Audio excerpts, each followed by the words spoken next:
Hello friends, आप सभी कैसे हैं। आई होप आप सभी अच्छे होंगे। तो आज हम आपके लिए लेकर आए हैं 20 हिस्ट्री के MCQ, जिसमें कुछ क्वेश्चन को ब्रीफ किया हुआ है, उसे डिफ़ाइन किया हुआ है और उसके बारे में कुछ बताया हुआ है। तो अगर आप हमारा वीडियो देख रहे हैं तो एक लाइक, सब्सक्राइब और बेल आइकन घंटी दबाना ना भूलें और इसे ज़्यादा से ज़्यादा अपने दोस्तों के पास शेयर करें। तो ये हमारा क्वेश्चन इस प्रकार है। क्वेश्चन नंबर 1, टीपू सुल्तान ने अंग्रेजों के साथ युद्ध करते हुए कब वीरगति प्राप्त की थी? ए 1857 ईस्वी, बी 1793 ईस्वी, सी 1799 ईस्वी, डी 1769 ईस्वी। इसका आंसर होगा ऑप्शन सी 1799 ईस्वी। क्वेश्चन नंबर 2, बुद्ध में वैराग्य भावना किन 4 दृश्यों को कारण बलवती हुई? ए बूढ़ा, रोगी, मृतक, सन्यासी। बी अंधा, रोगी, लाश, सन्यासी। सी लंगड़ा, रोगी, लाश, सन्यासी। डी युवा, रोगी, लाश, सन्यासी। इसका आंसर होगा ऑप्शन ए बूढ़ा, रोगी, मृतक, सन्यासी। क्वेश्चन नंबर 3, सम्राट अशोक की वह कौन सी पत्नी है जिसने उसे सबसे ज़्यादा प्रभावित किया था? ए चंडालिका, बी चारुलता, सी गौतमी, डी कारुबाकी। इसका आंसर होगा ऑप्शन डी कारुबाकी। क्वेश्चन नंबर 4, निम्नलिखित में से सबसे प्राचीन राजवंश कौन सा है? ए मौर्य वंश, बी गुप्त वंश, सी कुषाण वंश, डी कण्व वंश। इसका आंसर होगा ऑप्शन ए मौर्य वंश। क्वेश्चन नंबर 5, अशोक के शिलालेखों को पढ़ने वाला प्रथम अंग्रेज कौन था? A colonel Tod, B James Prinsep, C Hemchandra Ray Chaudhuri, D Charles Metcalfe. इसका आंसर होगा option B James Prinsep. Question number 6, Mahavir ने जैन संघ की स्थापना कहाँ की थी? A Kundagram, B Vaishali, C Pawapuri, D Varanasi. इसका आंसर होगा पावापुरी। क्वेश्चन नंबर 7, किस विदेशी दूत ने अपने को भागवत घोषित किया था? A Megasthenes, B Heliodorus, C Plutarch, D उपयुक्त में से कोई नहीं। इसका आंसर होगा option B Heliodorus. Question number 8, वैदिक कालीन लोगों ने सर्वप्रथम किस धातु का प्रयोग किया? ए लोहा, बी कांसा, सी तांबा, डी सोना। इसका आंसर होगा ऑप्शन सी तांबा। क्वेश्चन नंबर 9, हल संबंधी अनुष्ठान का पहला व्याख्यात्मक वर्णन कहाँ से मिला है? ए गोपद ब्राह्मण में, बी शतपथ ब्राह्मण में, सी ऐत्रेय ब्राह्मण में, डी पंचविंश ब्राह्मण में। इसका आंसर होगा ऑप्शन बी शतपथ ब्राह्मण में। क्वेश्चन नंबर 10, किस वेद की रचना गद्य एवं पद दोनों में की गई है? A Rigveda, B Samaveda, C Yajurveda, D Atharvaveda. इसका आंसर होगा option C Yajurveda. Question number 11, Malik Kafur को 1000 दिनारी कहा गया क्योंकि?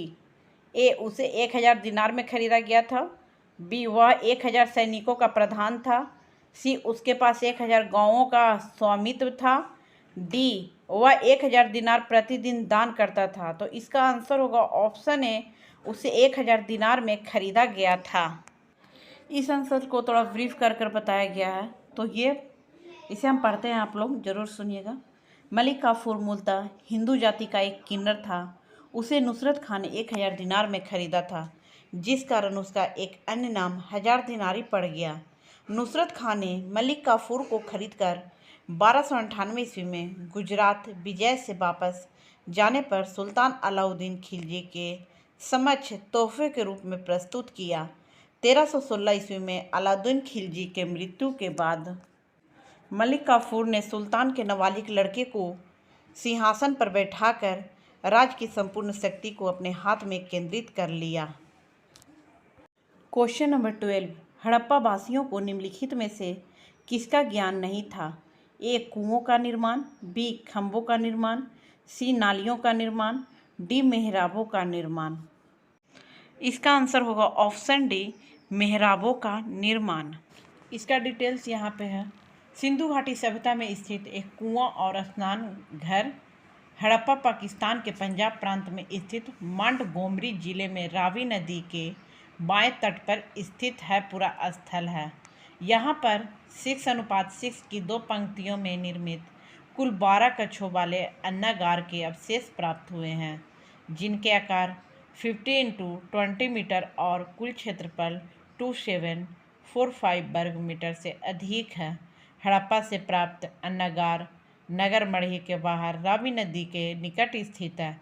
हड़प्पा के एक टीले में पकी हुई ईंटों से निर्मित 18 वृत्ताकार चबूतरे मिले हैं। इन चबूतरों में ईंटों के खड़े रूप में जोड़ा गया है। प्रत्येक चबूतरे का व्यास 3.2 मीटर है।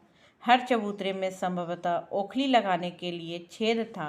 इन चबूतरे के छेदों में राख, जले हुए गेहूं तथा जौ के दाने एवं भूसा के तिनके मिले हैं। मार्टिमर हिलर का अनुमान है कि इन चबूतरों का उपयोग अनाज पीसने के लिए किया जाता रहा होगा। क्वेश्चन नंबर 13, निम्न में से किस व्यक्ति को बिना ताज का बादशाह कहा जाता है? ए. बाल गंगाधर तिलक, बी. सुरेंद्रनाथ बनर्जी, सी. राजा राम मोहन राय, डी. महात्मा गांधी। इसका आंसर होगा ऑप्शन बी, सुरेंद्रनाथ बनर्जी। सुरेंद्रनाथ बनर्जी ने बंगाल विभाजन का घोर विरोध किया था। विभाजन के विरोध में सुरेंद्रनाथ बनर्जी ने जबरदस्त आंदोलन चलाया, जिससे वे बंगाल के निर्विवाद रूप से नेता मान लिए गए। वे बंगाल के बिना ताज के बादशाह कहलाने लगे थे। बंगाल का विभाजन 1911 ईस्वी में रद्द कर दिया गया, जो सुरेंद्रनाथ बनर्जी की एक बहुत बड़ी जीत थी। लेकिन इस समय तक देशवासियों में एक नया वर्ग पैदा हो गया था, जिसका विचार था कि भारतीय राष्ट्रीय कांग्रेस के वैधानिक आंदोलन विफल सिद्ध हुए और भारत में स्वराज प्राप्ति के लिए और प्रभावपूर्ण नीति अपनाई जानी चाहिए। क्वेश्चन नंबर 14, हड़प्पा काल में तांबे के रथ की खोज किस स्थान से हुई थी? ए. कुनाल, बी. राखीगढ़ी, सी. दैमाबाद, डी. बनवाली। इसका आंसर होगा ऑप्शन सी, दैमाबाद। दैमाबाद महाराष्ट्र के अहमदनगर जिले में गोदावरी नदी की सहायक नदी प्रभा की घाटी पर स्थित है। यह सिंधु सभ्यता का अंतिम दक्षिणी स्थल है।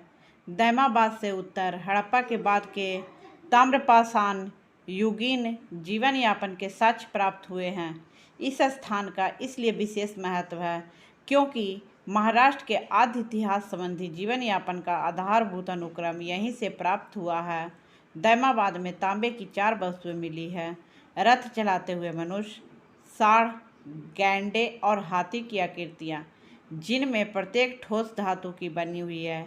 इनका वजन कई किलो है, परंतु ये वस्तुएं उत्खनित स्तरीयकृत संदर्भ की है, इसमें संदेह है। क्वेश्चन नंबर 15, महावीर स्वामी यति कब कहलाए? ए. घर त्यागने के बाद, बी. इंद्रियों को जीतने के बाद, सी. ज्ञान प्राप्त करने के बाद, डी. उपयुक्त में से कोई नहीं। इसका आंसर होगा ऑप्शन ए, घर त्यागने के बाद। महावीर कलिंग नरेश की कन्या यशोदा से महावीर का शादी हुआ था, किंतु 30 वर्ष की उम्र में ही अपने ज्येष्ठ बंधु की आज्ञा लेकर इन्होंने घर-वर छोड़ दिया और तपस्या करके कैवल्य ज्ञान प्राप्त किया। महावीर ने पार्श्वनाथ के आरंभ किए, तत्व विज्ञान को परिमार्जित करके उसे जैन धर्म का अस्थायी आधार प्रदान किया। महावीर ऐसे धार्मिक नेता थे जिन्होंने राज्य का या किसी बाहरी शक्ति का सहारा लिए बिना ही केवल अपनी श्रद्धा के बल पर जैन धर्म की पुनः प्रतिष्ठा की। आधुनिक काल में जैन धर्म की व्यापकता और उसके दर्शन का पूरा श्रेय महावीर को दिया जाता है। भगवान महावीर ने अपनी इंद्रियों को जीत लिया था, जिस कारण उन्हें जितेंद्र भी कहा जाता है। क्वेश्चन नंबर 16, मोहनजोदड़ो के स्नानागार के पश्चिम में स्थित स्तूप का निर्माण किस काल में किया गया था? ए. मौर्य काल, बी. कुषाण काल, सी. शुंग काल, डी. सातवाहन काल। इसका आंसर होगा ऑप्शन बी, कुषाण काल में। बौद्ध स्तूप मोहनजोदड़ो के पश्चिम भाग में स्थित दुर्ग टीले को स्तूप टीला भी कहा जाता है, क्योंकि यहाँ पर कुषाण काल के शासकों ने एक स्तूप का निर्माण करवाया था। मोहनजोदड़ो से प्राप्त अन्य अवशेषों में कुंभकरों के 6 भट्टों के अवशेष, सूती कपड़ा, हाथी का कपाल खंड, गले हुए तांबे के ढेर, सीपी की बनी हुई पटरी एवं कांसे की नृत्यरत नारी की मूर्ति के अवशेष मिले हैं। राणा थुंडई के निम्न स्तरीय धरातल की खुदाई से घोड़े के दांत के अवशेष मिले हैं, जो संभवतः सभ्यता एवं संस्कृति से अनेक शताब्दी पूर्व के प्रतीत होते हैं। क्वेश्चन नंबर 17, भारत में धन का निष्कासन का क्या तात्पर्य है? ए, भारत में निर्यात से अधिक आयात का होना। बी, भारत से सोना चांदी विदेशों में ले जाना। सी, प्रतिभा का पलायन। डी, जो धन भारत से बाहर जाता है उसके बदले में कुछ भी प्राप्त ना होना। इसका आंसर होगा ऑप्शन डी, जो धन भारत से बाहर जाता है उसके बदले में कुछ भी प्राप्त ना होना। क्वेश्चन नंबर 18, सिंध का बाग या मृतकों का टीला हड़प्पा सभ्यता के किस पुरा स्थल को कहा गया है? ए, हड़प्पा। बी, कालीबंगा। सी, मोहनजोदड़ो। डी, लोथल। इसका आंसर होगा ऑप्शन सी, मोहनजोदड़ो। मोहनजोदड़ो की मुहर हड़प्पा, मेहर और लोथल की ही श्रृंखला में मोहनजोदड़ो में भी पुरातत्व उत्खनन किया गया है।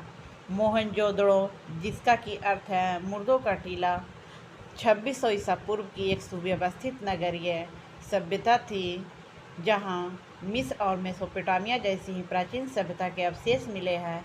इस सभ्यता के ध्वंसावशेष पाकिस्तान के सिंध प्रांत के लारकाना जिले में सिंधु नदी के दाहिने किनारे पर प्राप्त हुए हैं। यह नगर करीब 5 किलोमीटर के क्षेत्र में फैला हुआ है।